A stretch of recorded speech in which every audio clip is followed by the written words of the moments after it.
inkosi. Ngiyabingelela abapostoli, ngibingelele abapostoli, abafundisi bonke abakhona, obaba bonke, omama, abantu abasha, kanye neSunday School egameni likaJesu. Jesu Kristu inkosi. Igama lami nginguMandlovu wakwamNikathini uFaradini. Ngizoba nguNkulunkulu bazalwane ngokusa wakhangenzele wona.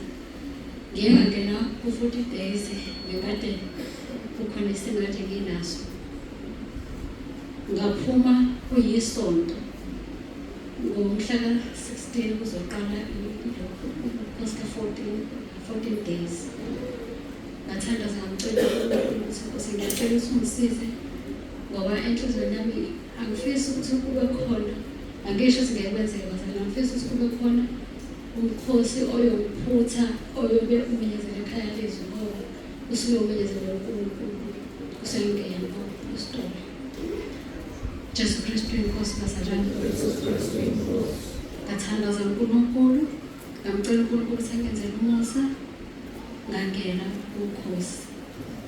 Bazalwane kuhambekile bengekho lula, nakona lo 40 days bengekho lula. Kodwa kunalamazi athi lokho ngenzeka abantu uNkulunkulu kuyenzeka.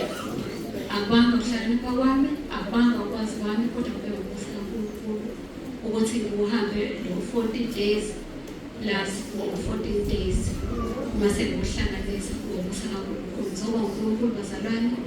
Okunye kade ngizongena, kade ngizovuma izono, ngisabhala izono. Ngeke wafika nje ngaphupha bazalwane. Ngaphupha ngibhala ngigeza ngoba bazalwane uma ngabe uzovuma isono usuke ufana nomuntu osuke egeza ezoba clean. Mina bazalwane ngaphupha ngigeza ngisheshisa sengiqedile nje. Kalula kanjalo kanti kunesono engathi mangisibhala ngasibhala ngokuxhamazela. Ngaxhamazela nje ngithi ngiyaphuthuma ukuthi angikaze ngikhohlwe ukuthi isikhathi esitha siyakuveza ukuthene khohlwa libala yabo ukusibhala isono. Angikaze ngikhohlwe ngabhala ngaxhamazela kanti uNkulunkulu uzokwenzeka ngiphuphe ngigeza kodwa ngabe ngagezisisa. Uyafakazela bazalwane ukuthi kuyenzeka uzovuma isono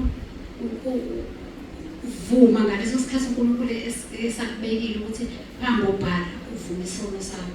Futhi ke bazalwane kuyasebenza kakhulu. Angazi mawungaboni kukhona mhlawumbe ongayi-understand lento yenzeka bazalwane. Ngizoba uNkulunkulu ngithi Jesu Kristu inkosi.